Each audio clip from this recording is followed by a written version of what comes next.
tardes, bienvenidos a un programa más de Liberalia.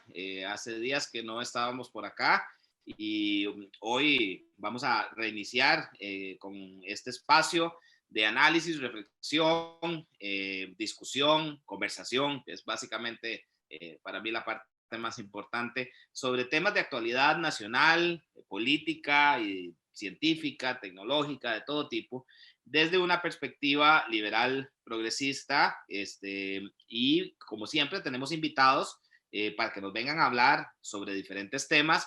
Y el día de hoy tengo como invitado a mi gran amigo José Aguilar Berrocal. Eh, Muchos lo han visto en tele en estos días. José es una persona, es director y fundador de la Fundación Acción Joven, así como también ahorita está llevando a cabo y dirige un programa que se llama Reactivemos la Esperanza, ¿verdad, José? Que es un programa lindísimo del que no vamos a hablar hoy, desgraciadamente, pero que a mí me encanta y me parece que podríamos dedicar otro programa solo a hablar de ese proyecto que me parece maravilloso, solo para que sepan, y tal vez ahora le podemos preguntar a José un poquito que nos cuente rapidito de qué trata ese proyecto. Bienvenido, José, ¿cómo estás? Bienvenido a Liberalia. Muchas gracias, Eduardo. Un gusto estar con vos, con toda tu audiencia, y espero que les resulte de valor lo que vamos a compartir esta tarde. Sí, y es que esta tarde vamos a hablar de un tema que a mí me apasiona. Yo soy un apasionado de la historia, José, y la historia de mi país me encanta y la he estudiado muchísimo. Y creo que el tema de los retos de la educación pública para el modelo de país que tenemos y para el modelo de país que queremos, diría yo también, es un tema esencial. Costa Rica se ha caracterizado a lo largo de su historia por una preocupación por el tema educativo. La historia nuestra, siendo una de las provincias más alejadas del Virreinato de Nuevo México, de la Capitanía General de Guatemala, fue una historia de una provincia muy alejada, muy aislada, con mucha pobreza, muy olvidada. Y sin embargo fue una de las provincias que a la hora de la independencia, en 1821, dio un giro que creo que nadie se podía esperar. Hubieran dicho, esa provincita que ni siquiera estaba clara de que quería independizarse, iba a caer en manos de déspotas, iba a ser una historia más de la triste historia del militarismo en América Latina y de todo esto, y fue todo lo contrario. Y yo siempre pongo como ejemplo que nuestro primer presidente, Juan Mora Fernández, tenía dos profesiones. Una era ser maestro y la otra era pulpero. Y eso a mí siempre me ha parecido que eso, mientras que todos en América Latina, en los libros de historia, cuando hablan de los primeros presidentes de los países, siempre hablan de grandes militares, con grandes hazañas bélicas y con todo esto, este tipo de parafernalia y de simbolismo, ¿verdad? Militar y de todo este tipo. Costa Rica, mientras tanto, más humildita, podía decir que su presidente tenía una pulpería y que además le daba clases a chiquitos, porque era maestro de escuela, además. Y eso a mí me parece que es una parte lindísima de nuestra historia y esa preocupación por la educación de don Juan Mora Fernández, porque además durante todo el tiempo que gobernó, el tema de la educación para él fue crucial e importantísimo. Vino a asignar lo que para adelante, yo diría que no hubo uno solo de los presidentes de Costa Rica, unos más democráticos que otros, unos menos, que no le preocupara el tema de la educación. Y eso hizo de Costa Rica un país diferente. Y por eso hoy, realmente muy preocupado, José, de la situación en que estamos. Yo creo que no hemos realizado, nos hemos perdido en una serie de discusiones en los últimos años que todas nos llevan al final a que hay un problema educativo muy grande. Y nos hemos distraído en discusiones, no digo que menos importantes, porque todas son importantes, pero creo que ese país que se preocupaba tantísimo por la educación se olvidó un poco de la educación. Y por eso hoy te invité, porque por tu experiencia, porque para que que sepan las personas que nos escuchan hoy, José tiene muchísima experiencia en el tema de políticas públicas de carácter social, ha trabajado con el sector privado en cooperación con el sector público, conoce muy bien de lo que es el diseño de políticas públicas, es un estudioso del tema de la inversión social en Costa Rica. Yo les puedo decir que José es de las personas que yo más admiro en cuanto al conocimiento que tiene, en cuanto a la profundidad de su pensamiento y en cuanto a las maravillosas ideas que tiene, que yo siempre he dicho a José hay que escucharlo más, y yo verdaderamente lo tengo a él como una persona a la que siempre escucho en estos temas y de la que aprendo siempre. Y por eso quiero compartir con él el día de hoy, que hemos venido en una conversación hablando previamente en forma privada y que creo que es importante generar reflexión sobre esto. Entonces, José, empecemos por donde vos querás. Yo te lanzo esta idea que puede sonar muy cajonera. Costa Rica está en una crisis grande, eso lo sabemos todos, desde muchas perspectivas, pero para mí la crisis más grave es la crisis educativa. A veces no vemos en el más allá y creemos que la crisis educativa tiene que ver con que la huelga del 2018, con que la pandemia, que los niños están fuera del... Eso ha venido a agravar, yo creo, problemas más graves, pero venimos arrastrando problemas muy graves desde muy atrás. Entonces, si quieres empezar con una primera reflexión y ahí vamos conversando y vamos viendo diferentes temas. No, muchísimas gracias, Eduardo, por la amabilidad en tus palabras. Espero hacerles honor y de verdad darles un contenido que sea valioso para toda tu audiencia.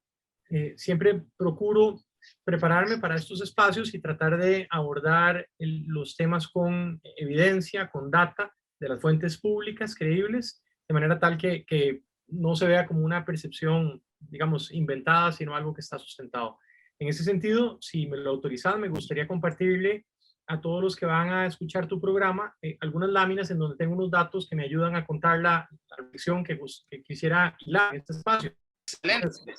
Esta primera lámina me parece siempre un punto interesante para contextualizar el proceso de desarrollo reciente de Costa Rica, al menos empezando quizá en la década de los 80s, en donde esta evolución de la estructura productiva, que es más o menos cómo se generaba riqueza en nuestra nación, es de una manera agregada, y por supuesto que para los puristas y todos los economistas habrían mares de literatura que podrían agregar para efectos de este espacio. Me ayuda, digamos, a compartir de manera abreviada la reflexión central, y es que, como puedes ver, Costa Rica en el 66 tenía una predominancia hacia los commodities, era una agricultura, una economía muy primaria, y esto fue de alguna manera bastante intencional, siendo reducido, y empezamos a apostarle a lo que se ve en la columna solita que dice servicios, que fue de una manera bastante dramática multiplicándose. Los datos que ven abajo de esta lámina se puede ver cómo eso transicionó. En el 66 pasó del 28%, perdón, vamos a ver, en el 66 el 23% era la agricultura, llegando a pesar en el 2017 un 5%, hoy, si no me traiciona la memoria, es un 3,2%, pero los servicios tuvieron una expansión dramática. Y aquí, Eduardo, es la primera pieza conceptual que es crucial. Para poder tener éxito en una economía de servicios, que además, por ser un país con una economía doméstica muy pequeña y tenemos que poder penetrar los mercados internacionales, lo que los economistas denominan una economía de escala, queremos apostarle a esa hoja de ruta. Eso presupone tener un activo crucial, y es algo que hay que celebrar, que es lo que llaman el capital humano, que son los ciudadanos de Costa Rica con capacidades cognitivas, intelectuales, con conocimiento y con una serie de destrezas que no son su fuerza bruta, sino es lo que tenemos entre oreja y oreja. Y eso porque a mí me parece maravilloso, porque es la mejor versión del desarrollo que podemos tener. Eso implica necesariamente que tiene que haber una redistribución de la riqueza que típicamente se le hace llegar a los ciudadanos mediante servicios públicos, más específicamente salud y educación, de manera tal que la población pueda desarrollar su potencial, tener una variedad y una heterogeneidad de capacidades mucho mayores que simplemente la capacidad de usar sus manos para poder producir o para hacer algún tipo de manufactura básica. Eso es una buena noticia, eso lo hicimos con mucha agresividad, y simplemente para poder compartirles una serie de datos de algunos resultados dentro de los muchos que se podrían hacer, algunos que me parecen relevantes, citando el Banco Mundial, pueden ver en esta lámina un aumento vertiginoso en los datos agregados de las exportaciones. Y valga la pena, o es relevante mencionar que son exportaciones de mucho valor agregado, en donde pasamos de ser una Banana Republic a ser una que está fundamentalmente asociados a producto acabado, con mucho más valor, como ya lo vamos a ver en las siguientes láminas. Esto trajo aparejado un crecimiento del Producto Interno Bruto de una manera verdaderamente impresionante, y el PIB per cápita, que pasó más o menos de los $2,000 a los casi $12,000 en lo que pueden ver en este gráfico que es tomado del Banco Mundial. Y ve aquí, para terminar este primer razonamiento, esos son datos de CINDE del Banco Central, que nos decían que en 1985 los datos que estábamos exportando en servicios equivalían a la suma total de $220 millones. No obstante, haciendo un fast forward, llegamos a 2017 con $9,020 millones. ¿Eso qué es lo que significa? Que nosotros empezamos a generar riqueza de una manera infinitamente más sesgada al conocimiento, a las capacidades, a la inteligencia de nuestra población, que implica nuevamente una agresiva inversión en educación y desarrollo humano. Y este grafiquito que podemos ver acá es uno de los más bonitos que he podido encontrar, en donde básicamente lo que te dice es, viendo el peso relativo que tenían, digamos, por ejemplo, las zonas francas que han venido siendo fundamentales en la industria médica, en manufactura sofisticada, en microchips y demás, como eso no pesaba prácticamente nada en la década de los 80s, y su peso relativo fue aumentando de una manera dramática, mientras que en las barritas de la sección inferior, que son de este azul marino, ahí teníamos café, carne y banana, es lo que en jerga le llaman el Banana Republic, con un poco de desprecio de los países desarrollados de los que vienen detrás. Entonces, ¿eso qué quiere decir? Nosotros empezamos agresivamente, y con intención uso ese calificativo, a apostarle al conocimiento como la vía para generar riqueza y el desarrollo. Eso es absolutamente positivo, al menos en mi humilde opinión. Es la hoja de ruta para poder insertarse inteligentemente en los mercados internacionales, y presupone una fuerte redistribución de la riqueza, como decía, en salud y en educación. Ahora, veamos algunas de las cifras resumidas. Esta es información oficial aportada por CINDE, en donde llegamos a tener la módica suma de 4,473 diferentes productos acabados a 153 destinos en toda la humanidad, en donde prácticamente los dispositivos médicos lograron posicionarse como el principal producto de la exportación, que como decía es manufactura muy sofisticada, que está altamente relacionada con la inversión extranjera directa, y en donde con muchísima satisfacción y orgullo deberíamos de celebrarlo todos los costarricenses, somos el primer exportador de bienes industriales de alta tecnología en toda América Latina y el cuarto en la humanidad, nuestro pequeño país. Si eso no es un logro, yo no sé qué es un logro, entonces. Ok, ahora ve qué interesante esta data.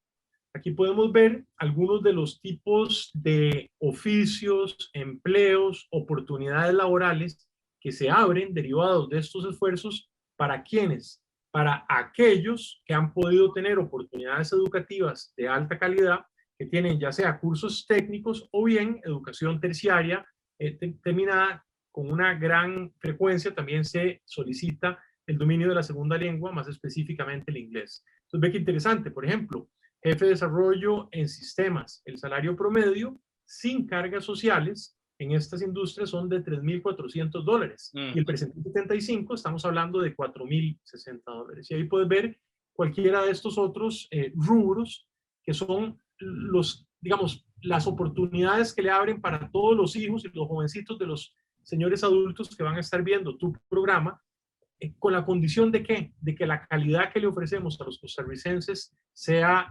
verdaderamente valiosa. Ahora bien, aquí esta acotación, Eduardo, a mí me parece que es bien importante, y a veces, por lo difícil que es tener discusiones en redes sociales, cuesta hacer esta reflexión, pero si me lo permitís quisiera ahondar en un par de elementos que son muy importantes. Aquí quiero excusarme un poco con tu audiencia, porque estos datos son del 2015 y el otro es del OIT un poquitito más viejo, Me ha costado encontrar información en donde hago un análisis comparativo, un buen benchmark regional, pero el argumento sigue siendo verdaderamente relevante. ¿Qué es lo que pasa? Hay que entender que nosotros, para poder producir y para poder, que las personas que trabajan en cualquier empresa privada saben que hay que llegar al punto de equilibrio y es poder tener más ingresos que los costos de producción o que los gastos, y ahí es donde empezás a tener utilidades. Entonces, uno de los rubros que en Costa Rica se han venido haciendo muy densos y muy retadores son las cargas sociales, es el costo del trabajador. De hecho, ahora hay un gran debate público muy fuerte para poder buscar alternativas en el costo de la caja y todos estos rubros asociados. Y ve, por ejemplo, que Costa Rica tiene $800 en donde se establece como salario mínimo con todas las cargas asociadas. Un país, por ejemplo, como nuestros hermanos de Nicaragua, son $272. ¿Y cuál es la otra variable complementaria? Estos datos de la OIT lo que te dicen es que cuando tomas en cuenta la formalidad del mercado laboral, aunque desafortunadamente eso ha venido evolucionando hacia el mal, hacia cada vez más informalidad en Costa Rica, me parece que la informalidad tenemos un 49%, si no me traiciona la memoria. Lo cierto del caso es que sigue siendo mucho más la presencia de las empresas formales que tienen que hacerle frente a toda la carga tributaria, a toda la carga regulatoria de nuestra economía, vis a vis con otros competidores de la región. Y por ejemplo, Nicaragua, nuestros hermanos de esta región, le pagaban a 2 de cada 10 trabajadores un salario que era prácticamente 6 veces menor al que nosotros estábamos pagando. ¿Por qué esto es muy importante? Porque para poder ser exitosos o competitivos, que es la palabra que se utiliza, en los mercados internacionales, compitiendo en sectores de la economía que son intensivos en mano de obra no calificada, los costos nos matan. Es decir, nosotros no vamos a poder tener, como decía, utilidades por encima del punto de equilibrio con unas cargas sociales y unos costos de los trabajadores tan altos en aquellas industrias en donde no haya muchísima más sofisticación de los trabajadores, en donde cada trabajador sea mucho más productivo. O sea, Eso es, José, eso sí, es lo que estás básicamente, para tratar de explicarle a la audiencia, lo que estás tratando de decir es que nos hemos convertido en un país muy caro para producir y sobre todo en empleos en donde, o sea, poco sofisticados, lo que nos significa que vamos a tener poca inversión y va a haber pocas oportunidades de trabajo para quienes no estén bien educados, correctamente, correcto. sí, y básicamente lo que eso significa es que nos va a poner en un apuro que tiene dos tiempos. Tiene el plazo inmediato y tiene el futuro. En el plazo inmediato, como vamos a ver ahorita que entremos a la data de la educación, Eduardo, tenemos un stock de mano de obra no calificada gigantesco. Esas son personas que ya están viviendo en Costa Rica y ya no se educaron. Ahorita vamos a ver algunas Ahora, cifras. perdón, ya no se educaron y es donde menos oportunidades de empleo hay en este momento. Así es. Mientras Y que, además, mientras que la oferta de empleo más calificado es donde más hay, pero tenemos una gran masa que no está educada para acceder a esos puestos, ¿correcto? desafortunadamente. Y son los trabajos de mejor calidad que no solamente tienen mayor ingreso y tienen recursos financieros para poder pagar sus diferentes servicios que requieren y tener buena calidad de vida, sino que tienen la protección social al trabajo.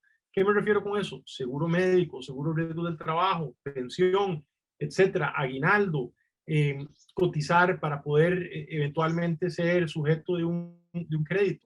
Si vos le quitas todas esas variables al empleo, es lo que se llama un empleo de mala calidad, que es lo que está asociado a la informalidad. Y la informalidad es lo que está asociado a la masiva carga regulatoria y la tramitología, que es una maraña espantosa, y los altos costos. Entonces, hay un ejemplo que a mí me parece muy relevante. En muchas industrias agrícolas, que además compiten con países que tienen enormes extensiones productivas, por ejemplo Brasil o Guatemala, no sé, la industria del azúcar, por decirte uno que conozco, ¿qué es lo que han estado teniendo que hacer? Han venido automatizando y mecanizando su producción para poder bajar los costos y poder tratar de tener algún margen de competitividad. ¿Eso qué significa? Que esos empleos que estaban antes dados para los braceros y la mano de obra no calificada van a desaparecer. Entonces, eso va a sumar a que haya aún un mayor número ocioso de ese stock de mano de obra no calificada de compatriotas que no pudieron estudiar, y mi pregunta para ellos es, ¿en qué otra cosa van a trabajar? porque las únicas industrias que absorben esa mano de obra son el desarrollo inmobiliario y la agroindustria. Y la agroindustria cada vez más se va automatizando. Acá continuamos, Eduardo, compartiendo alguna información útil a tu audiencia. Aquí voy a pasarles unos gráficos del Centro Centroamericano de Población, que lo que hacen es contar la historia de cómo va evolucionando la edad de los costarricenses. ¿Y por qué esto es muy relevante? Porque como pueden ver acá, por ejemplo, en el año 1950 teníamos un típico comportamiento piramidal, en donde habían mucho más jóvenes que viejitos. En el 2000 ya se empieza a poner más o menos tirando hacia un comportamiento cilíndrico, que es el que tenemos ahora, en donde hay menos jóvenes y empiezan a hacerse más los adultos y los viejitos. Y mira lo que va a haber en el 2050. Van a haber muchos más adultos que jóvenes. ¿Y eso por qué es relevante? Porque se pierde la oportunidad de lo que denominan un bono demográfico, que es cuando hay más jóvenes, adquieren bastante, digamos, preparación, educación, habilidades, en el mercado laboral formal se insertan, generan riqueza, contribuyen para la pensión, para la caja, y luego cuando ellos salen hay suficientes fondos para que puedan tener una vida digna con una pensión que exista. La matemática que tenemos es, muchos jóvenes no desarrollan en su edad, en donde tienen además las facultades cognitivas, esas habilidades, están ya sea desempleados o en el sector informal del mercado laboral con los trabajos de la peor calidad de nuestra economía, no cotizan para nada y cuando son viejitos o adultos y ya no están productivos, ¿quién los va a sostener? Y la pregunta es que nadie, porque no hay fondos. Entonces, a la luz de esta reflexión que estábamos haciendo, este gráfico, a mí honestamente me genera una gran angustia, porque desgraciadamente el programa no está mejorándose. Y acá, lo voy a pasar un poco más rápido, pero esta reflexión sí es bien importante. Ve qué poderoso esto que nos dice el Estado de la Nación. Y acá, Eduardo, mi intención es empezar a hacer un pequeño puente conceptual, ya no solamente hacia lo que genera, digamos, oportunidades de empleo, el tipo de perfil que requerimos y, digamos, las ventajas que hubiese tenido que desafortunadamente no se desarrollaron. Y ahora la conexión más bien es entre empleo formal y salida de la pobreza. Y este gráfico que el Estado de la Nación apunta a mí me parece muy poderoso, porque lo que te dice es que tenés del 100% de personas que están en el año 1 en la pobreza, si vos haces un análisis cedular y los ves cómo están en el año 2, lo que te dicen prácticamente es que 42% de ellos van a haber caído a la pobreza. ¿Por qué? Porque perdieron su participación del mercado laboral y que otro tanto va a haber salido de la pobreza en la medida en que hayan logrado tener un empleo, en donde 8 de cada 10 colones que tiene un costarricense vienen del mercado de trabajo. Es decir, el combate a la pobreza, si no lo haces como diseño de política pública intencionalmente enfocado a que su salida sea el empleo, estás teniendo, en mi humilde opinión, un problema de diseño grave que tiende a un asistencialismo que genera una dependencia eterna y fiscalmente es insostenible. José, a mí me preocupa mucho que oigo voces después del tema de la pandemia. Yo sé que es una discusión mundial y todo el tema, pero yo veo voces que encuentran muy sencillo decir, tenemos que buscar una renta básica universal, que es todo un tema que hay que discutirlo y no es para hablarlo de hoy, pero que básicamente es como dejando de lado y creyendo que con esa renta básica y no preocupándonos por el empleo, vamos a poder sacar a la gente de la pobreza. Y a mí me preocupa muchísimo eso.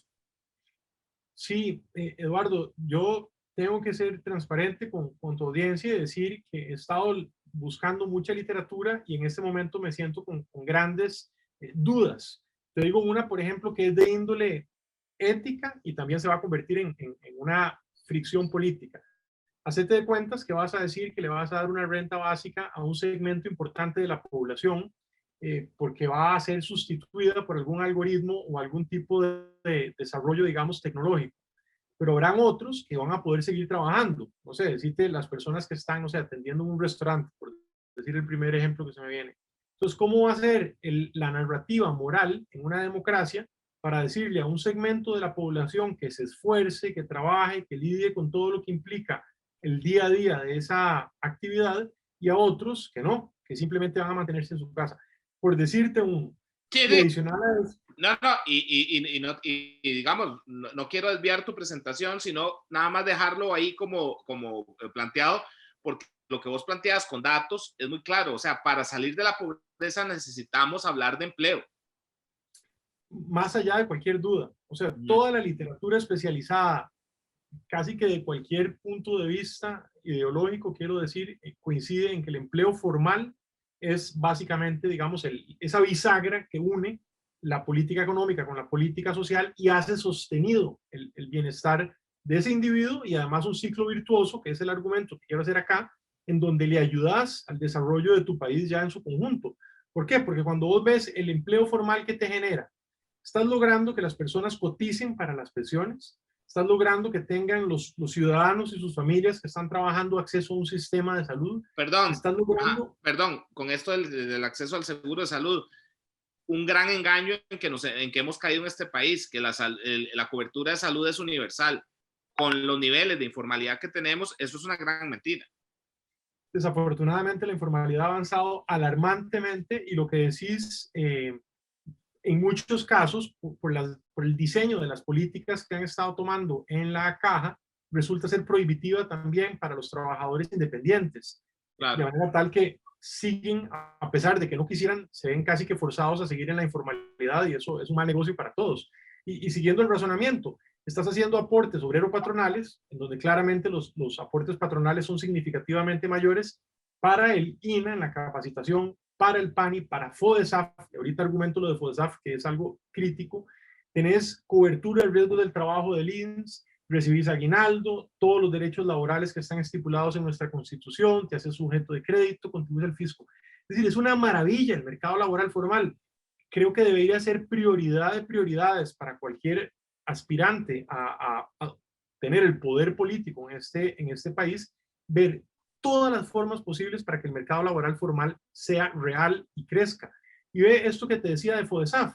A veces uno no sabe, pero esto que los empresarios probablemente conocen muy bien, que son todos los rubros que por cada trabajador tienen que pagar, no es solamente el salario, sino son todo este montón de diferentes, digamos, impuestos, por decirlo de alguna manera, llegan a financiar algo que en Costa Rica se reconoce poco, pero es muy valioso y yo lo considero vital, que se llama FODESAF. El FODESAF es básicamente como una billetera que tiene el gobierno, por decirlo así, que está en el Ministerio de Trabajo y Seguridad Social, que recibe fundamentalmente el financiamiento de los aportes patronales, que son todos los empresarios que pagan por cada salario un montón de plata. ¿Y qué es lo que ellos financian? Todo lo que se llama la política social selectiva, todo lo que es el combate a la pobreza. Argumentando básicamente o centralizando el argumento es lo que nos encanta a todos los ticos, y por supuesto me incluyo, de distribución de la riqueza, de solidaridad, como podemos ver aquí en las becas de FONAVE, las casas del Bambi, todos los programas de desarrollo familiar de Limas, el apoyo al CONAPDIS, al CONAPAM, a donde querás, en el INAMU. ¿De a dónde viene? No viene del aire, viene de los aportes obrero-patronales que se destinan a FODESAF y de FODESAF se destinan a la población. ¿Eso qué significa? Que si seguimos estrujando el mercado laboral formal con más regulaciones, con más impuestos, con más dificultades, perdiendo competitividad, se estruja como efecto derivado ese monto de dinero solidario que es tan importante para poder atender a los que están en una condición más marginada. Y Bueno, eso no se dice José, suficiente. eso ahí es donde se demuestra la incoherencia de cierto discurso de ciertos sectores de la sociedad que creen o que tienen como objetivo y que ven en el sector privado un enemigo y que creen que estrujarlo todo lo que se pueda, pero al mismo tiempo hablan de que tenemos que destinarle muchos fondos a lo social y no se dan cuenta que lo social se financia de que esos empresarios y sus aportes y tengan facilidades para crecer, porque si los estrujamos lo suficiente como para que tengan que cerrar, para que no puedan crecer, sencillamente estamos afectando la política social. Yo lo diría, Eduardo, de la siguiente manera, o lo formularía con estas palabras. Hay una falsa dicotomía. Es un equívoco conceptual brutal ponerlos a pelear. Yo los veo como dos turbinas diferentes que forman parte de un mismo avión. Bueno, Con la política social, si hay calidad en los servicios públicos, desarrollas capacidades y atendes a tu población. y con la política económica facilitas la generación de oportunidades de empleo y de generación de riqueza que vía servicios públicos, en teoría que tengan buena calidad, llegan a la población. Ponerlos a pelear es un absurdo. Lo que no se puede hacer es, digamos, generarle todas las dificultades del mundo a los que están tratando de generar riqueza y luego los servicios públicos tenerlos con una calidad que desafortunadamente ha venido decreciendo y eso ha sido objetivamente verificado. Aquí tengo unos datos y ya iba a ello. Vamos a eso. Nada más quisiera cerrar, digamos, como esta pieza de información con un par de láminas que había preparado Eduardo y me parece importantísimas. Este cuadrito que me encanta, esto es derivado de la encuesta nacional de hogares que hace el INEC cada año. Esto lo miden en julio, lo publican en octubre y lo van actualizando año a año. Y aquí lo podemos ver distribuido en las 10 décimas partes que forman parte de nuestra sociedad. El decil 1 es el que está en una condición más difícil y el decil 10 son los que tienen una situación más holgada. Ve que brutal el contraste. Y yo quiero entresacar el rol de la educación y el empleo. Si vos tenés aquí, por ejemplo, una familia que está en el decil 1 que tiene 6,4 años de educación promedio, sus adultos, que significa solo primaria, tienen una tasa de desempleo abierto de un 32%, que es escandaloso, y tienen un ingreso per cápita de 36.701 colones. Eso es decir, no hay forma de poder tener una vida decente con esos números.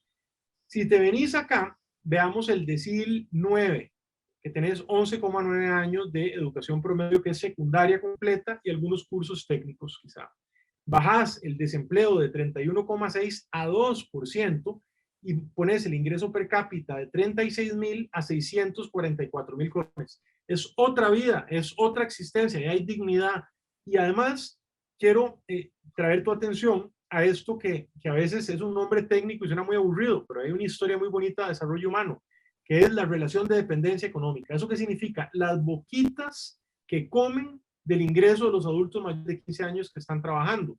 Entonces, aquí tenés de este ingreso pírrico de 36.000 pesos que tienen que comer 2,8 boquitas en contraposición de esos ingresos 643.000 que cuando lo sumas al ingreso promedio del hogar te lleva a 1.814.000 colones y es 0,6. Ese 0,6 no es que es medio chiquito, solo con una pierna y un bracito. Claro, es que son dos padres con un núcleo familiar cohesivo que están invirtiendo en buena alimentación, de manera tal que cuando el chiquito está en su primera etapa de desarrollo cognitivo, tiene lactancia, tiene proteínas, tiene su cerebro, su sinapsis va a funcionar, tiene probablemente una computadora, acceso a tecnología, y ahí es donde nos vamos en esas dos autopistas que van paralelas y difícilmente se encuentran, que es la de la gente que tiene recursos y oportunidades, que le fue bien, que pudo estudiar y va a seguir en ese ciclo exitoso, y la de estos núcleos disfuncionales que típicamente son monoparentales, casi siempre jefeados por una mujer, que tienen que tener la mala fortuna de atender servicios públicos de muy mala calidad y van a repetir el ciclo intergeneracional de la pobreza. Se salen sin haber terminado la secundaria, no saben encender una computadora, no saben nada de inglés, van a estar o desempleados o con los peores empleos de la economía y van a tener probablemente de edades muy tempranas un montón de chiquitos. Es mala economía, es mala política social y no nos sirve de nada. Aquí nos vamos entonces de qué poderoso. Perdona, José, en la lámina anterior quería resaltar que me parece que esta lámina es importantísima porque nos demuestra la importancia y hacia lo que vamos, que es el tema educativo y el tema del empleo, de cómo los hogares más pobres son los que tienen menos años de escolaridad y son los que tienen más alto desempleo. Eso suena como una verdad de perogrullo, pero entender esto es crucial para poder entender el diseño de una política pública y para poder entender hacia dónde tenemos que dirigirnos en el modelo de país y cómo es inaceptable que a estas alturas estemos con datos de este calibre, ¿verdad? Sí, no, y hacia eso voy. Ahí tengo los datos específicos. Mira qué duro. Acá tenemos unos datos de la encuesta de hogares. Estos son datos pre-pandemia, pero son muy, muy, muy importantes tenerlos presentes. ¿Quiénes son los que están en el desempleo? Clarísimo. Trabajadores no calificados, que son las personas que no tienen secundaria completa. La inmensa mayoría con alguna excepción estadística no representativa, no dominan una segunda lengua, no tienen conocimientos de ofimática, no tienen otras destrezas y habilidades blandas, y eso lo que significa no es que están ahí en una vida muy cómoda, están pasándola mal, sin poder pagar su comida, sus medicinas, si tienen una situación complicada, no tienen cómo atender la salud de su familia. O sea, no necesariamente son pobres, pobres, pero la pasan duro. Exactamente, están en los empleos de peor calidad de nuestra economía. Y acá está, esta es una lámina tomada de un informe del programa Puente al Desarrollo, más claro que el agua. ¿Quiénes son los que están en una condición más severa de pobreza multidimensional? 93 de cada 10 tienen secundaria incompleta. 6 de cada 10 tienen solo primaria. 8 de cada 10 son jefaturas monoparentales dirigidas por una mujer, que es una mujer además que está con poca educación, que tiene 4 miembros por una familia, y básicamente 1 de cada 10, o vamos a ver, 0,7 de cada 10 son los que tienen trabajo estable. Es decir, bueno, aquí nos llama la atención y me llama muchísimo la atención, y una cosa en que yo insisto mucho, en la importancia, José, de tomar medidas contra el desempleo femenino. O sea, tiene que ser una política prioritaria. Y hay un dato que andaba por ahí del Banco Mundial que decía que si nosotros subíamos la tasa de participación laboral femenina a los niveles en los que tenemos la de los hombres, porque los hombres andaban prepandemia en un 65, 70%, ahora bajó, y las mujeres andaban en un 45, 50%. Si nosotros las igualábamos, el impacto en el PIB era de 10 puntos porcentuales. O sea, imagínense la maravilla que podría ser, o sea, lo que subiríamos nosotros, nuestro ingreso como país y nuestra productividad, si le diéramos, si la incorporamos a más mujeres en el mercado laboral, ¿verdad? Sí, bueno, suscribo tu reflexión. Eso presupone un diseño de política pública estratégico, que no es sencillo, y va a necesitar necesariamente una reforma a la legislación de FODESAF, que es del año 74, si no me traiciona la memoria, en donde por estar enfocada en la métrica de pobreza monetaria y no de pobreza multidimensional, eso lo que te genera es una trampa perversa de pobreza, de mal diseño de política pública, en donde una persona, una mujer de las que vos mencionaste, aprende algún oficio, se capacita, logra tener un empleo. En el momento en que ese empleo empieza a generarle ingresos que son imputados al núcleo familiar, por definición, todas las ayudas y todas las políticas sociales, por ejemplo, de red de cuidado, de apoyo en el transporte, la beca educativa, la ley obliga a que las instituciones no se la den, y cuando esta persona apenas tiene un poquito de ingresos por su trabajo, tiene que hacerle frente a todos esos gastos de red de cuidado, comida, transporte, becas educativas, vuelve a caer en la pobreza monetaria y multidimensional. Es un absurdo. Entonces es un desestímulo a que la gente estudie y trabaje. Eso lo señalaba Eli Feinstein en un artículo, Desempleo con rostro de mujer, en el tema de la red de cuidado, que hablaba que para poder hacer políticas públicas dirigidas hacia el tema de la mujer, tenemos que trabajar en ese tema en específico, sobre la red de cuidado y sobre el cuidado materno, o sea, en la edad temprana de los niños. O sea, los niños tienen que entrar al sistema temprano y ese es uno de los grandes talones de Aquiles nuestros. La mujer que estaba recibiendo ayuda y llevaba a su chiquito al Secudi, al Sensinay, y resulta que consiguió el trabajito, inmediatamente pierde el beneficio de poder llevar al niño, y entonces lo que se está ganando de más, que le estaba significando una mejora, lo va a tener que dedicar o a salirse del mercado laboral y vivir de la asistencia, o a pagarle a alguien para que le cuide al chiquito porque no se lo cuida el sistema que tenemos, ¿verdad? Así es algo urgente reformarlo, y en muchas ocasiones hay planteamientos interesantes. Yo particularmente creo que es una buena idea el de Puente al Desarrollo, y desafortunadamente se topa con estos problemas normativos que lo hacen bastante estéril, digamos. Creo, para ser justos, José, creo que eso se reformó recientemente, pero no sé en qué medida y no sé si se ha medido el impacto. Ojalá, sería una excelente noticia. Yo sé que el actual ministro de Desarrollo Humano, a don Juan Luis, a quien me parece que es una persona seria, un muy buen ministro, en mi humilde opinión, estaba intentando luchar con eso, y no sé si lo habrá logrado. Ojalá que sí, porque era importante. Aquí, muy brevemente, Esta es una mirada de la pobreza multidimensional en la dimensión de educación. Los hogares que se encuentran en condición de pobreza multidimensional, vean qué casualidad. Tienen acá, sin logro de bachillerato, 7 de cada 10 miembros de sus núcleos familiares y bajo capital humano, que son los adultos que ya no están en edad de colegio, sino en edad de estar en educación técnica, que no tienen ningún tipo de formación. Entonces, son personas que están sin la educación formal del colegio y sin la educación laboral del INA o de cualquier otro ente de formación. Es decir, la correlación es inobjetable, según lo que nos dicen los datos oficiales. Bueno, lo voy a pasar rápido. Y aquí paso a una mirada general en donde el tema que vos estabas queriendo traer a la mesa, que es clarísimo, es el de la inversión en educación a la luz de los resultados que hemos obtenido.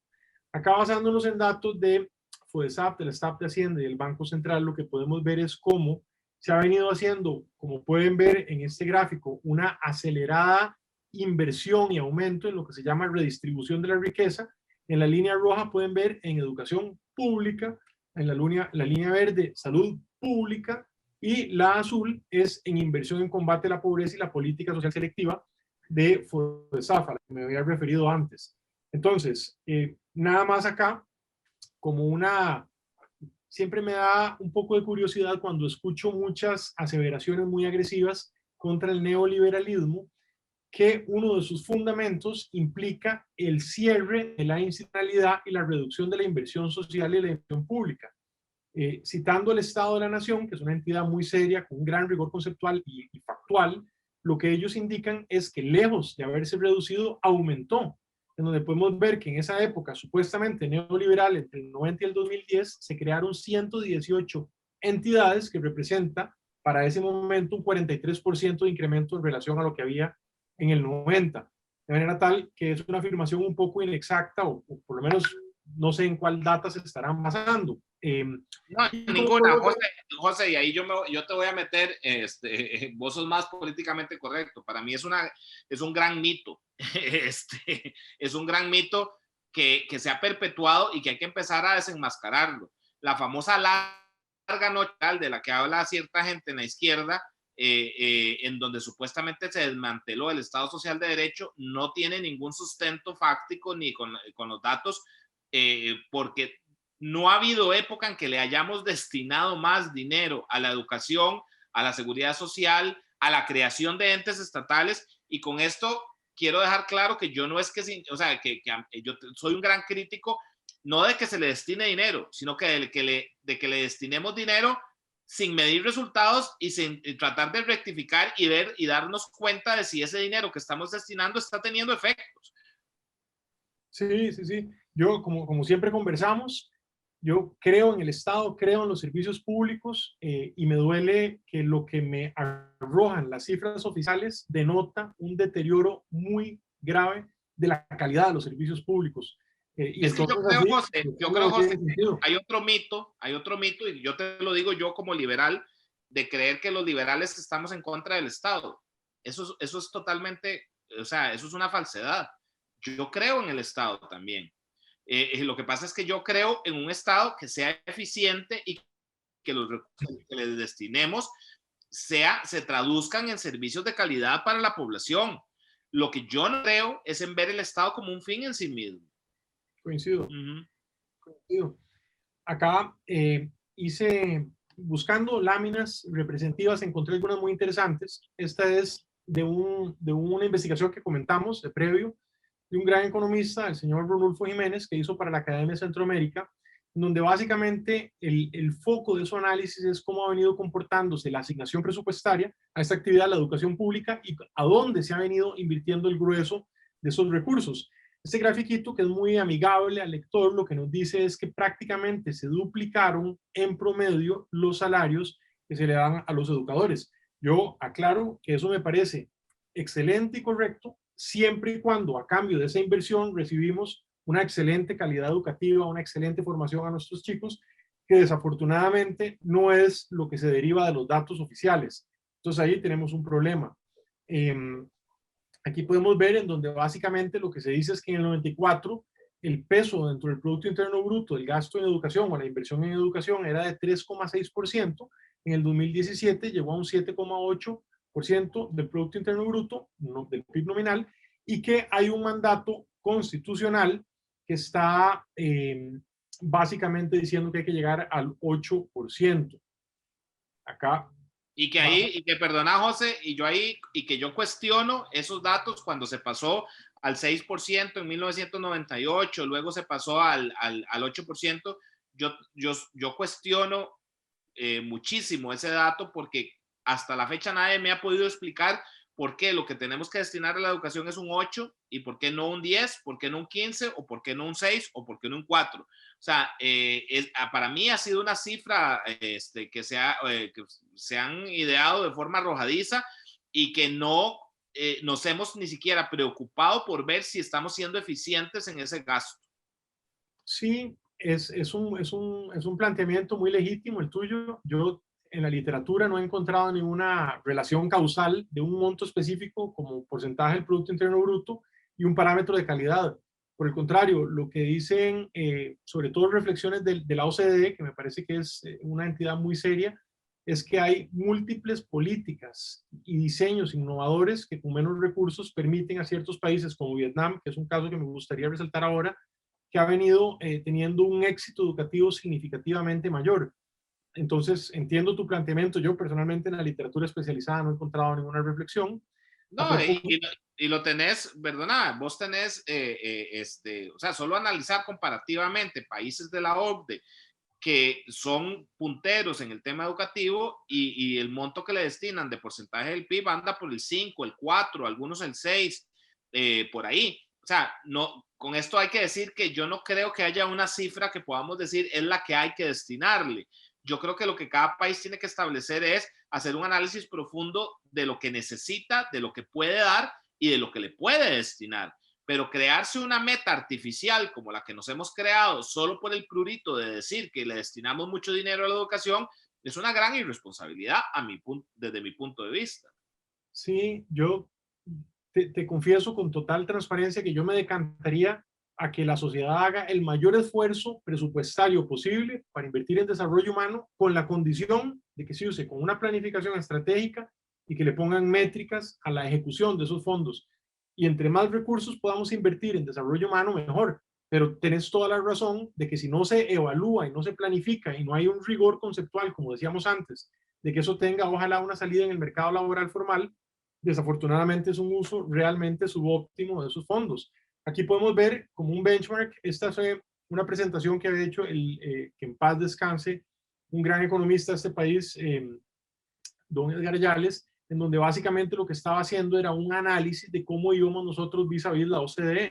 Y me llamó mucho la atención la lámina porque lo que dice es que Costa Rica está como uno de los principales inversores en salarios de los maestros, incluso con el estrato de más alto pago de la OCDE con paridad adquisitiva. De manera tal que esto es de las grandes ligas, por usarlo esa metáfora. Aquí está un poco lo que vos decías. Para tu audiencia, esto lo que significa son cómo está la inversión como un porcentaje del Producto Interno Bruto de nuestro país en relación, que es la barrita verde que se puede ver hacia la izquierda de la pantalla, en relación al promedio, que es esa barrita amarilla, y las barritas azules que siguen, digamos, de todas las diferentes naciones. Que es algo muy importante, Eduardo, que siempre muchos economistas llaman la atención y por rigor conceptual es importante traerlo a colación acá. El tamaño de la economía varía mucho, de manera tal que, digamos, un porcentaje de una economía gigantescamente grande, como puede ser, por ejemplo, la de Japón, es en datos agregados mucho mayor a un porcentaje, digamos, al 1% de la economía de Costa Rica, por supuesto, que el total es menor. Por supuesto, y ahí vos lo puedes ver, o sea, países como Israel, Corea, el mismo Japón, el mismo Reino Unido, que se destacan en muchísimas cosas, vemos que tienen los porcentajes de inversión menores. Y ahí vuelvo yo a mi punto, es que el tema no es, a mí me preocupa muchísimo que en este país cualquier político que llegue y trate de evaluar, y si la evaluación le dice que hay que bajar la inversión, sería un pecado nefando y todo el mundo diría que está en contra de la educación y que está aquí, que allá, y no, es que necesariamente necesitamos determinar si verdaderamente es lo que estamos necesitando. Y aquí quiero unir con otra lámina que vos presentaste anteriormente. ¿Cómo hemos aumentado la inversión en educación? ¿Cómo hemos aumentado la cantidad de maestros que se han contratado? Porque ese es otro dato importante. Pero resulta que nuestra pirámide demográfica nos está diciendo que cada año entran menos niños a las escuelas. Y entonces ahí lo que nos está hablando también es de un manejo ineficiente de la infraestructura educativa. Sí, eso es completamente cierto. Ahí tengo un par de láminas exactamente lo que decís y los datos, o sea, coinciden con tu afirmación 100%. Voy a pasarlo rápidamente acá para no llover sobre mojado. Básicamente, una comparación que sale en el informe del Estado de la región con paridad adquisitiva, básicamente cómo estamos nosotros en pago de maestros de secundaria y primaria en relación a la región centroamericana, claramente. Y te comento porque lo estuve investigando, a nivel de Latinoamérica tenemos los salarios más altos de toda América Latina, más altos que Chile. Imagínate. Acá está este punto que vos decías, Eduardo, que suscribo plenamente, en donde básicamente lo que podemos ver es esa pirámide demográfica que antes teníamos más jovencitos de poca edad, menos adultos, ya tenemos un comportamiento de cilindro y vamos a hacer una pirámide invertida. Eso básicamente, teniendo el dato acá del Centro Centroamericano de Población, lo que nos dice es que, como pueden ver en este recuadro, para el 2050 vamos a tener 22% menos de jóvenes que estarían en edad de estar empezando la secundaria. Eso realmente es algo crítico para la planificación. Acá podemos ver los datos del Ministerio de Educación Pública, cómo se venía presuponiendo que iba a haber una caída verdaderamente importante en la matrícula, ya básicamente en un lustro, o sea, en 5 años, que eso es una camada. Claramente caímos en garras de la pandemia y antes de eso del desastre de las huelgas y ha puesto, perdonando la expresión coloquial, patas arriba todo, pero lo cierto del caso es que esto implica que va a haber una infraestructura más grande relativa a la cantidad de chicos que van a haber y una cantidad de docentes más grande relativa a la cantidad de estudiantes que van a estar requiriendo de los docentes. Eso es una gran oportunidad para poder trabajar, por ejemplo, en una política pública extraordinaria que promueve la OCDE, que es observación en el aula, que presupone digamos, un apoyo entre pares y que puedan dar una retroalimentación activa según lo que sucede en el acto educativo, en el salón de clases. Es una gran oportunidad, pero tiene que ejecutarse, ¿verdad? Y bueno, hoy estaba leyendo que no hemos podido ejecutar la política de enseñanza de la matemática que se estableció en el 2012, no se ha podido ejecutar todavía en todo el país y los resultados están ahí. Hoy informaba La Nación que la Universidad de Costa Rica aplicó una prueba de diagnóstico para los que ingresaron este año, una prueba de diagnóstico de matemática, y el 96% de los que la tomaron la reprobaron, José. Y ahí, Eduardo, uno, tu observación a esta reflexión. ¿Quiénes son ese 96% que tomaron esa prueba matemática? Son los sobrevivientes a un proceso educativo que tiene un ciclo muy discontinuo en donde la exclusión estudiantil es brutal. Esta es la última vez que el Ministerio de Educación en el 2016 publicó este dato de los cohortes o de las camadas, por decirlo así, cuando la mazorca viene entera en primer grado, cuántos granitos siguen pegados hasta el final de la secundaria. Y lo que nos dice trágicamente es que solo 388 de cada 1000 se gradúan a tiempo. Entonces, ¿quiénes son esos que lograron llegar a esa prueba que vos mencionás? Son los que supuestamente estaban mejor preparados, con más apoyo en su núcleo familiar. Y ya ves el resultado que han tenido. Entonces, imagínate cómo están el resto de costarricenses. Están los otros que ni siquiera se acercaron ahí. Imagínate. Aquí podemos ver algunos datos que claramente a la luz de lo que ha ocurrido en la pandemia, esto es catastróficamente peor, pero los datos en el Ministerio de Educación en este momento, no sé cómo decirlo con diplomacia, es difícil seguir la data que se publica por la dificultad que se ha generado primero en las huelgas y después en la pandemia, de manera tal que con esta me siento seguro de hacer esta afirmación. Además son datos de la encuesta de hogares del INEC, y lo que te dice prácticamente es que 1 de cada 2 jóvenes en edad de estar terminando la secundaria no la termina ya en esta Costa Rica, que significa que no tienen, como decía, conocimientos de ofimática, dominio de la segunda lengua, habilidades blandas, y en cuáles sectores de la economía se van a poder involucrar en este contexto de automatización del mercado laboral y de bajar costos en esas industrias. Mano de obra no calificada, bueno, Es una pregunta que no sé cuál es la respuesta. Y el tema de la exclusión estudiantil, que es una que vemos mucho en Acción Joven, se toma con mucha ligereza. Y aquí voy a dar una pequeña cápsula, digamos, puntual, Eduardo, y muchas veces la gente reporta lo que llaman la matrícula bruta. Y eso es un pequeño gol que nos meten a veces. La matrícula bruta son todos los jóvenes que están enrolados en el sistema educativo al margen de su edad. Yo, por supuesto, concedo que es mejor que estén en una clase, que estén en una esquina, no sé, traficando o haciendo alguna cosa mala. Pero lo que nos dice esta investigación que ha hecho el Estado de la Educación, que es excelente entidad, es que un joven que repite algún grado tiene 12 veces más probabilidades de ser de los que no termina. Entonces ahí es donde hay que usar el dato de la matrícula neta, que son los chicos que van en el año que le corresponden. Y ahí estamos desastrosamente mal. Entonces, no hay que quedarse satisfechos cuando reportan matrícula bruta, sino matrícula neta. Y ahí los datos son verdaderamente catastróficos. Aquí es un ejemplo, tal vez como he estado trabajando mucho en Guanacaste, en donde la industria del turismo es la que genera oportunidades y el tema del inglés es evidentemente de las mejores herramientas de empleabilidad. Me he puesto a revisar las cifras y son realmente lúgubres. Según la encuesta de hogares, 9 de cada 10 costarricenses no hablan inglés y en las zonas rurales es 94%.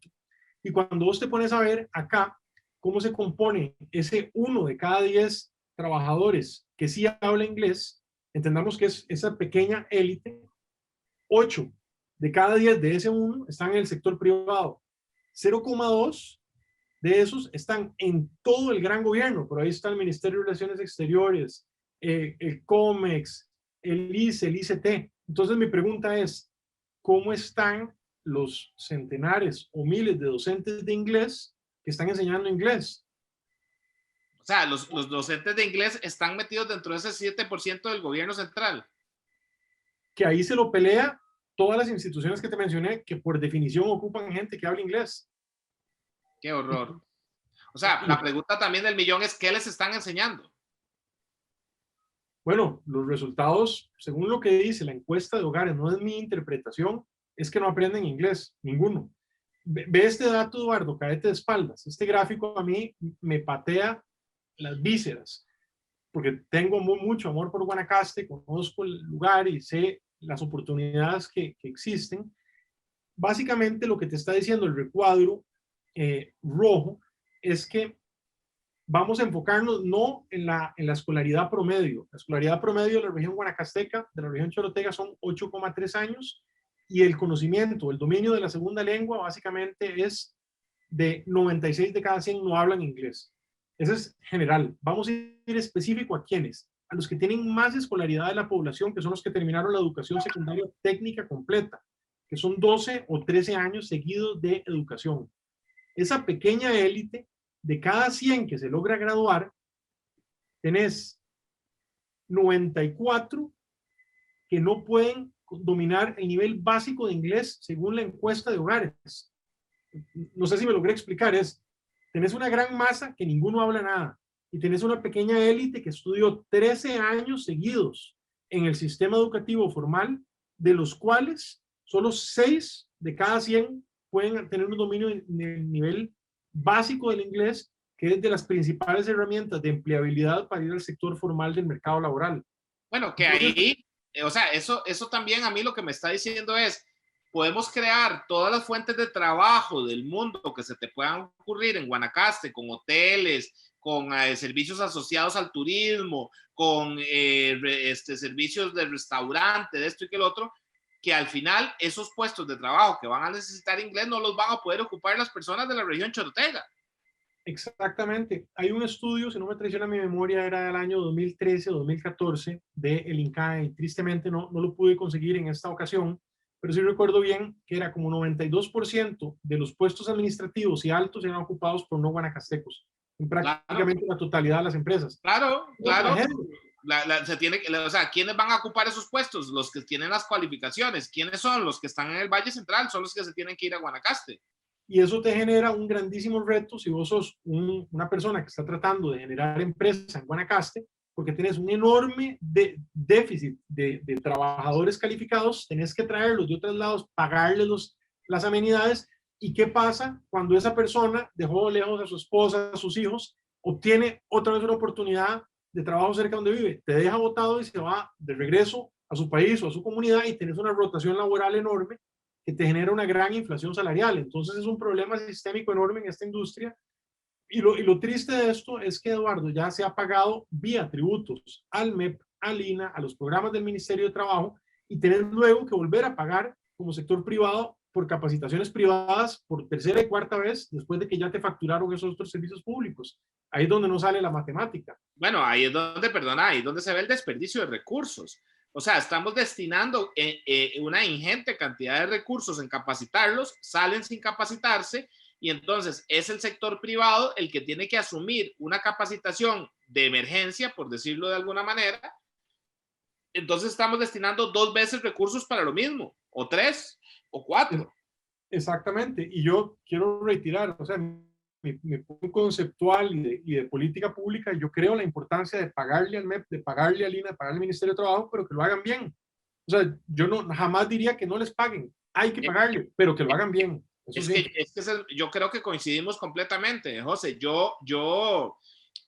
Si hubo alguien en este país que creyó en la educación pública y costeada por el Estado, porque yo no le llamo gratuita, porque no es gratuita, es costeada por el Estado a través de los recursos que recoge, a través de los impuestos, fueron los liberales en el siglo XIX. O sea, los liberales en el siglo XIX no tenían un sistema de educación privado, lo que fomentaron fue un sistema público.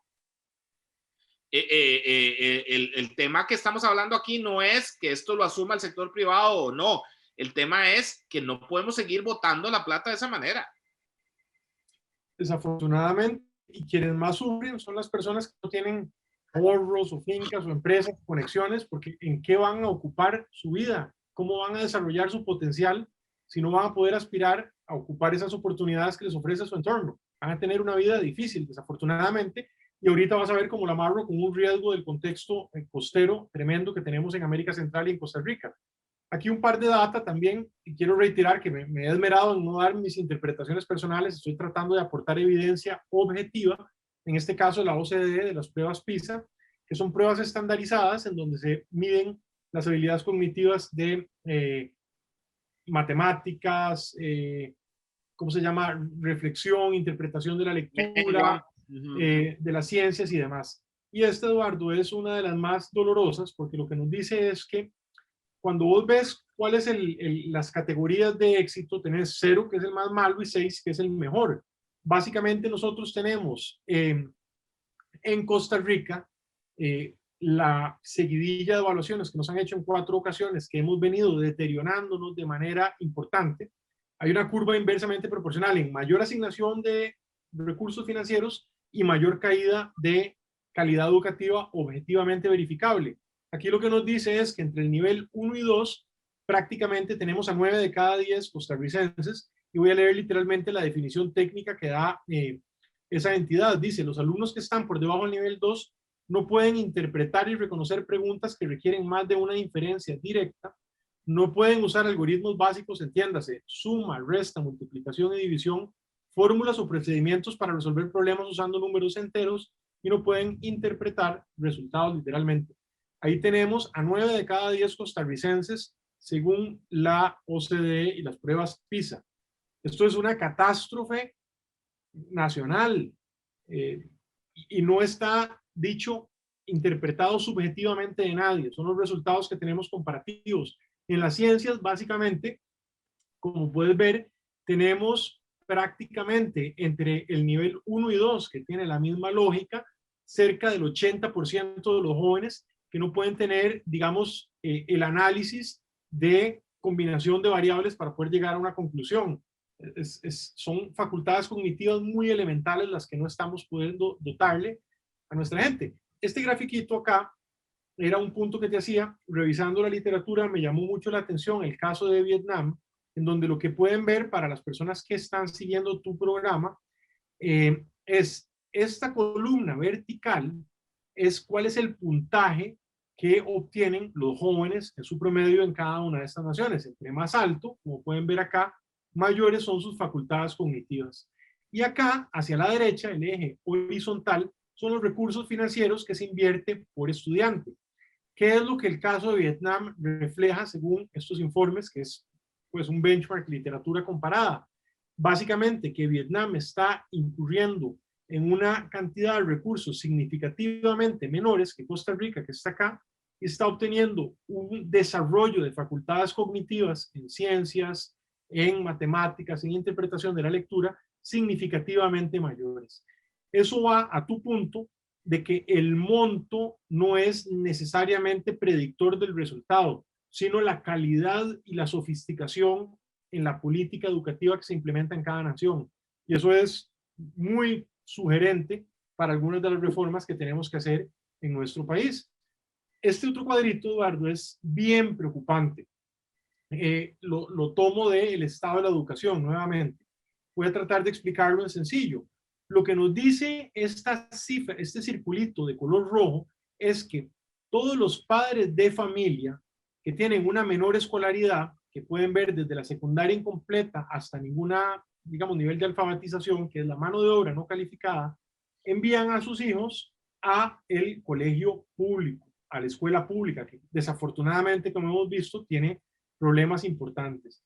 Las personas que de alguna manera logran arañar un poquito más de educación, terminan el colegio, van a la universidad, tienen cursos técnicos y tienen un poquito más de ingresos, hacen un esfuerzo gigantesco para sacar plata de donde no tienen, para mandarlo a el sistema privado.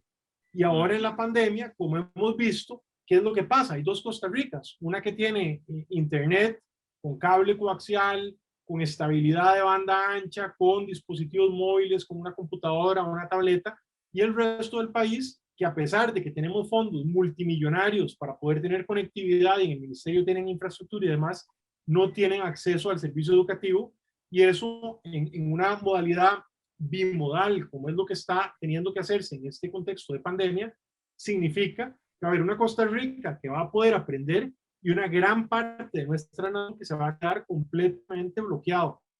Tiene oportunidades que no nos va a dar ningún resultado mínimamente razonable desde ningún punto de vista. Y tenemos la plata para que eso no fuera así. Eso es lo que lo hace más difícil, tragarse esta píldora. Bueno, José, ahí te quiero interrumpir. Y eso a mí, esto es lo que me... Vos te hablabas de una patada en las vísceras. A mí me está dando una patada en las vísceras pensar que los resultados tan paupérrimos que tenemos no han sido por falta de dinero, José. El dinero ha estado y lo hemos tenido. Eduardo, siempre en broma tengo una frase que siempre digo, que si me llego a ser famoso en algún momento lo voy a patentar, y es que en Costa Rica, paradójicamente, la pobreza y la escasez se deriva en enorme medida de la pésima gerencia de la abundancia. Eso ningún otro país en desarrollo puede decir la tragedia que decimos nosotros, porque podríamos Te lo voy a robar porque, no, te cito, no te lo voy a robar, te voy a citar porque creo que es la frase que más nos define, la pésima gerencia de la abundancia.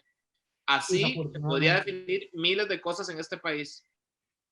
Desafortunadamente, y acá quise tomar algunas notas que fueran ilustrativas, para que no sea solamente algo técnico o conceptual, y en este contexto que hemos venido argumentando con evidencia, que desafortunadamente hay muchas oportunidades de mejora en la calidad educativa, explícame vos, Eduardo, cómo es que solo 43 de 80,000 funcionarios sacaron una calificación de no muy bueno y excelente.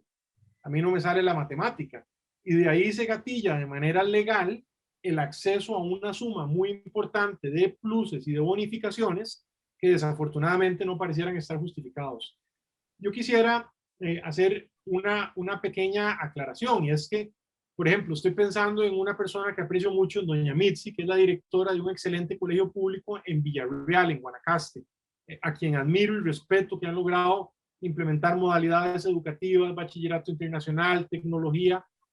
Así como ella, hay una gran cantidad de personas nobles, esforzadas, que se empeñan en tratar con amor a sus jovencitos, y que desafortunadamente por este gran problema sistémico, un gran problema de economía política, en donde hay gremios que atacan muy fuerte cualquier reforma hacia la calidad, se ven frustradas y no logran que su buena intención y su buena fe se materialice.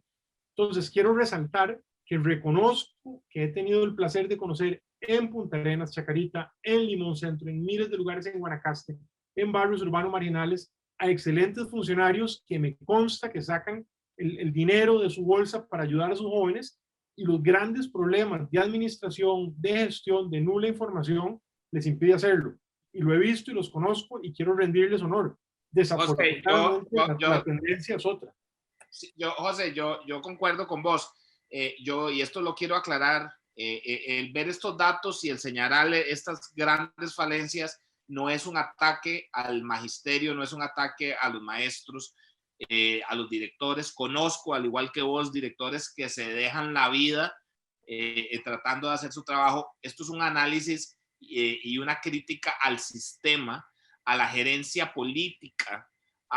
Y cuando hablo política lo hablo en el buen sentido. Yo no uso la palabra político como un insulto, yo uso la palabra político en el buen sentido. Nosotros tenemos carencia de políticos en serio y de buenas políticas.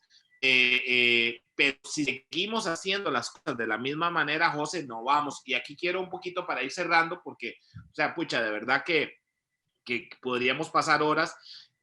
José, ¿qué tenemos que hacer para cambiar esto? Ok, acá déjame aventurarme a hacer un par de reflexiones de cierre.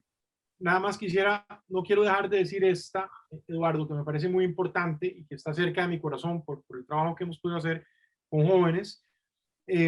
Con datos de la Academia de Centroamérica, citando el estudio de don Ronulfo, un joven en colegio le cuesta al año en promedio a Costa Rica 1.760.000.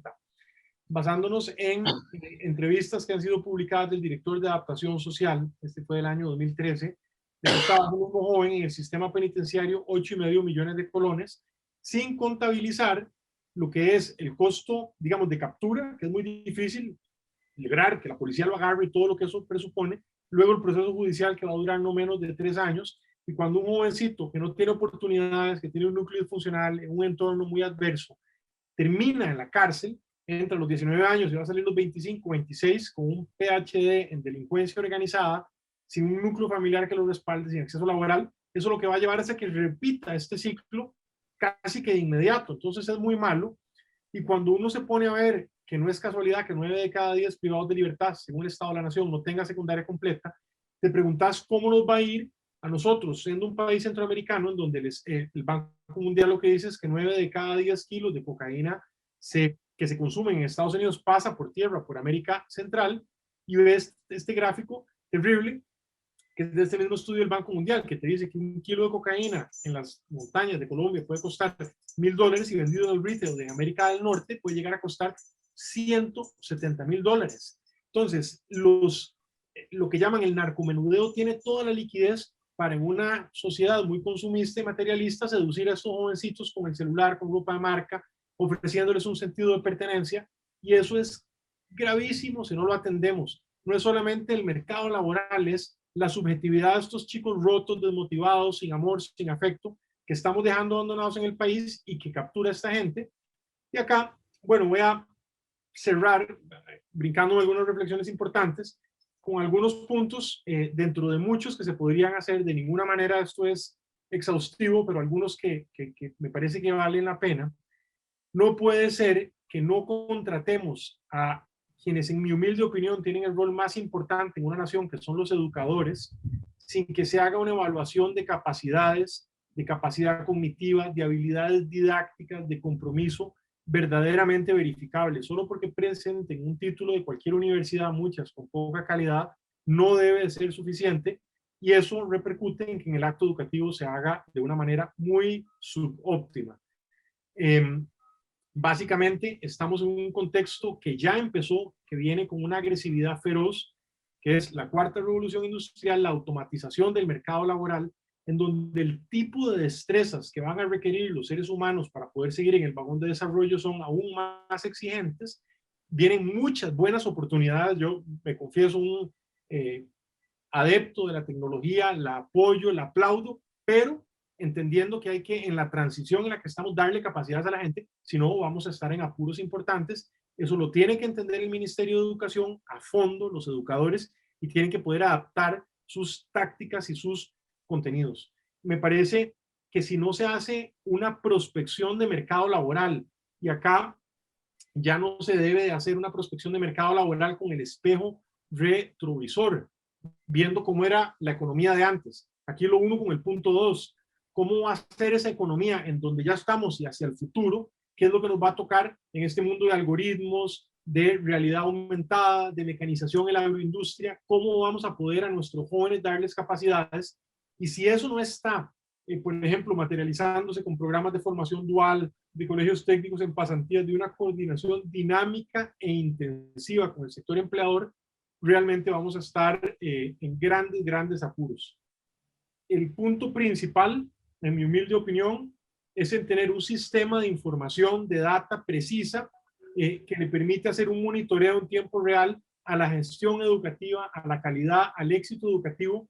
No hay excusa para que un monto tan masivamente grande, de casi 8 puntos del Producto Interno Bruto, y para quienes nos escuchan, cada punto del Producto Interno Bruto son 607 millones de dólares. En un año estamos hablando de casi 5.000 millones de dólares, que eso no se pueda monitorear para saber, por ejemplo, en tiempo real, si Eduardo Brenes, que es un jovencito que va al colegio Julio Fonseca en la Peregrina de la Uruca, donde van los chicos de la Carpa y León 13, no llegó a clases y entonces puedan activar una alerta temprana del riesgo de exclusión.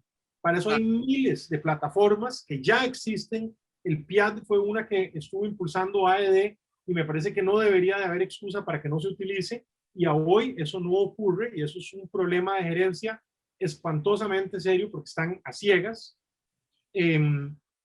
Claramente, el punto 4 te da la oportunidad o te empodera para que puedas hacer el 5, que es la capacitación de docentes. ¿En qué?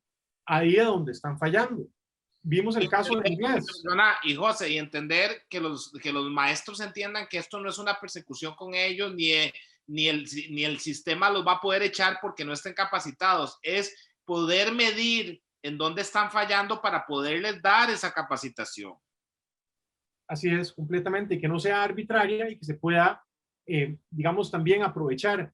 La OCDE siempre dice que ahí a donde encontramos a muy buenos docentes, se les puede utilizar como líderes que empiecen a compartirle a sus pares, a sus homólogos, sus grandes habilidades. Claro. Reitero, el de observación en el aula es una política social de primerísima línea que ha venido dando resultados allí a donde se la utilice. No hay excusa para eso. Es que ponen en un aula a dos maestros y se observan mutuamente para ver en qué pueden mejorar a nivel de docencia.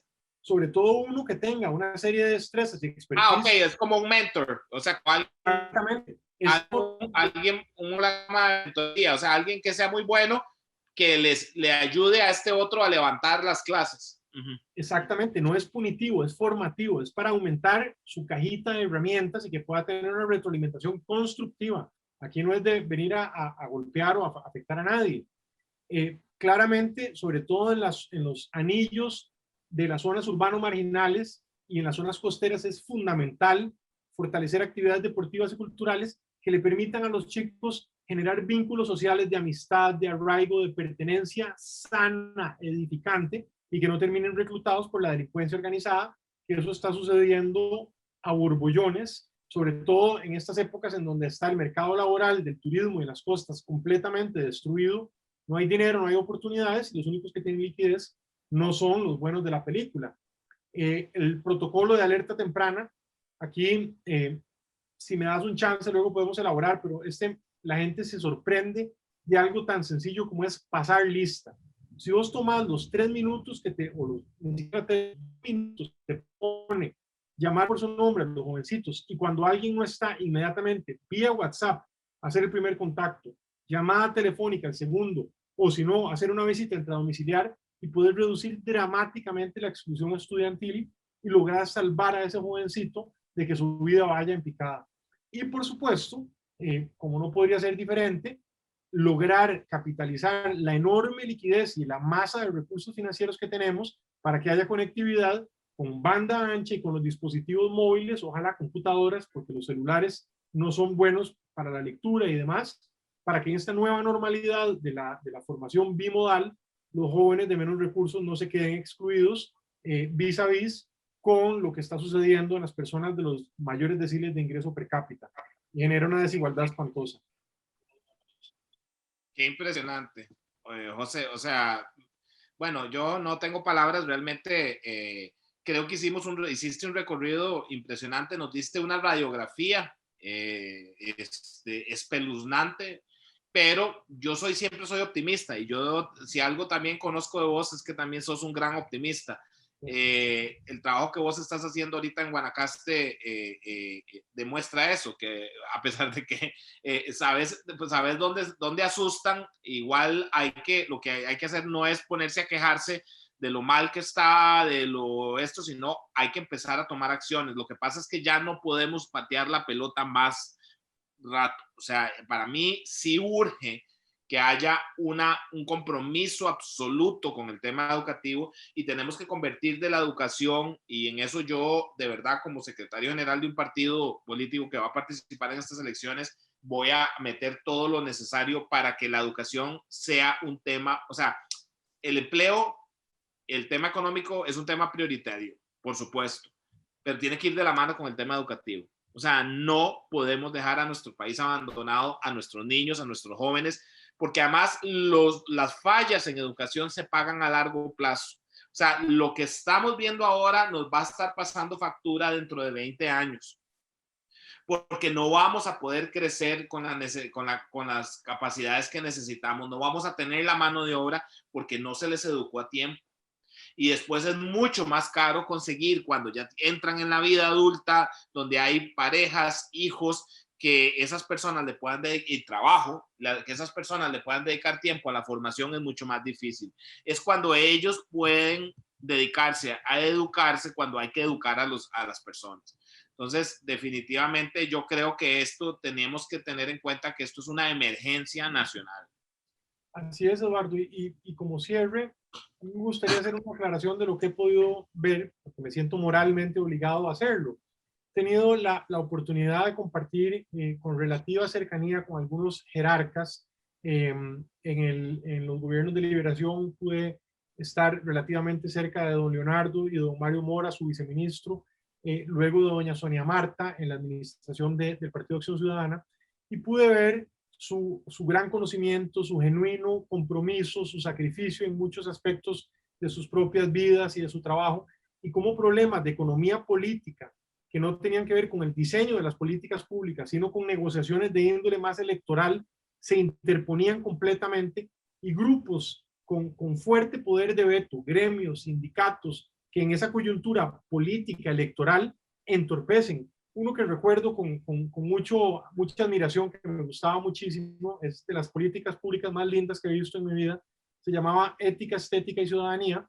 Yo no sé si era de la creación de don Leonardo o la había adaptado de otra nación, pero era una belleza en donde se modificaban los reglamentos y los programas de estudios sociales, de literatura, con reflexión, con creatividad, todo ese pensamiento analítico que hoy en la cuarta revolución industrial es clave, y no pudo ser implementado casi que en ninguna medida por una serie de problemas políticos en la coyuntura del TLC, que fue fuertemente bloqueado. Pero Hoy a ver, pero José, reflexión.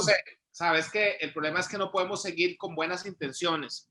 De buenas intenciones estamos llenos. El tema es que hay que atreverse a enfrentarse, José, y yo sí lo voy a decir con nombres y apellidos. Hay que atreverse a ponerse de frente, no para pelear, pero sí para decir que firmemente tenemos que volver a retomar nuestra educación, y no puede seguir en manos de las presiones gremiales, José. O sea, yo sí lo digo de frente. A los gremios hay que ponerles un límite, porque no podemos seguir, gracias a sus presiones, gracias a sus chantajes, es que muchas de las cosas no funcionan. Tenemos que reformar, y yo sé que esto me puede decir, qué iluso, Eduardo, ¿cómo se va a enfrentar usted a los grandes sindicatos educativos y todo eso? Yo creo que son personas que pueden entender que si no nos ponemos de acuerdo para salir adelante, y que dejemos de pensar en que solo sus intereses son los que cuentan, sino los de los estudiantes, no vamos a ir a ningún lado. Y también aquí voy a hablar, y yo soy muy poco dado, José, a hablar de mano dura. Yo no creo en las personas de mano dura, pero en educación hay que tener mano dura. O sea, para mí ya no hay tutía. En educación hay que tener mano dura, y sí tiene que haber mano dura en no dejar que esta debacle que nos acabas de presentar con números y datos, porque no es porque a José se le ocurrió, ni porque a Eduardo se le ocurrió, ni es una opinión, es la realidad en la que estamos viviendo. y sí se requiere mano dura. Yo ahí no hay tutía, de verdad me vuelvo, y como lo digo, yo no soy de los de que crean mano dura todo el tiempo, pero hay momentos en la vida en que sí hay que tener mano dura, y el sistema educativo de nuestro país lo requiere, José, lo requiere. Yo creo que no hay una política más importante en el desarrollo de una nación que la habilidad y los estímulos que le damos a nuestros jóvenes, a los chicos, para que puedan sentirse especiales dentro de un país, desarrollar su potencial, creer que pueden lograr grandes cosas y tener las herramientas para poder lograrlas, que sigan sus sueños, que aporten a su vida personal, que sumen a nuestra democracia, a nuestra economía, y que sean personas con plenitud, con identidad, con autenticidad. Nada es más importante que eso, y yo cierro filas en que hay que hacer lo que sea necesario para que la educación pública de Costa Rica llegue a ser de excelente calidad. José, muchísimas gracias. O sea, yo creo que nos harían falta horas de horas porque hay miles de otros temas. No le tocamos al tema de las universidades, de la desproporción de los fondos que le destinamos a una educación superior frente a la educación primaria, frente a la educación secundaria, las disparidades que hay, lo que falta de cobertura en cuido, o sea, cuido que no sea solo cuido con formación en la etapa temprana. Hay estudios interesantísimos. Un economista del equipo económico del Partido Liberal Progresista, Juan Céspedes, participó ahora con el Banco Interamericano de Desarrollo en un estudio interesantísimo donde trataron de medir las diferencias de oportunidades de los niños dependiendo a la nutrición, o dependiendo de si eran pobres o no eran pobres. Muy interesante porque fue contraintuitivo lo que sacaron. O sea, se dieron cuenta que, vean qué cosa más interesante, que no hay casi diferencia si vos sos pobre o sos rico, y las diferencias empiezan a darse cuando entran al sistema educativo. Wow. O sea, que por más que vos tengas una mala alimentación, por más que esto, si vos agarras a un chiquito pobre y lo formás bien, se puede formar bien aunque haya tenido carencias en la etapa temprana. Lo que los empieza a hacer la gran diferencia es en el sistema educativo. O sea, que el que entra a un sistema educativo bueno, de calidad, y por lo general asociado a lo privado y esto y que el otro, tira para arriba, y el otro, y a ver, no, con esto no estoy diciendo que tenga que ser privado, estoy diciendo que tenemos que mejorar la calidad de la educación pública, punto. Ese es el punto. José, muchísimas gracias, de verdad muy agradecido. Hay muchos temas más que tenemos que hablar, y creo que lo que tenemos que convertirnos es en aliados desde muy diversas trincheras para trabajar con un objetivo común, y sí para mí hace falta un gran acuerdo nacional sobre el tema educativo, de una gran reforma educativa que tenemos que hacer, pero que se tiene que visualizar para ayer, definitivamente. Gracias por la oportunidad, Eduardo. Encantado de acompañarte. Espero que haya sido de utilidad para tu audiencia y que todos estén muy bien. Un gran abrazo. Claro que sí. Muchas gracias. Chao.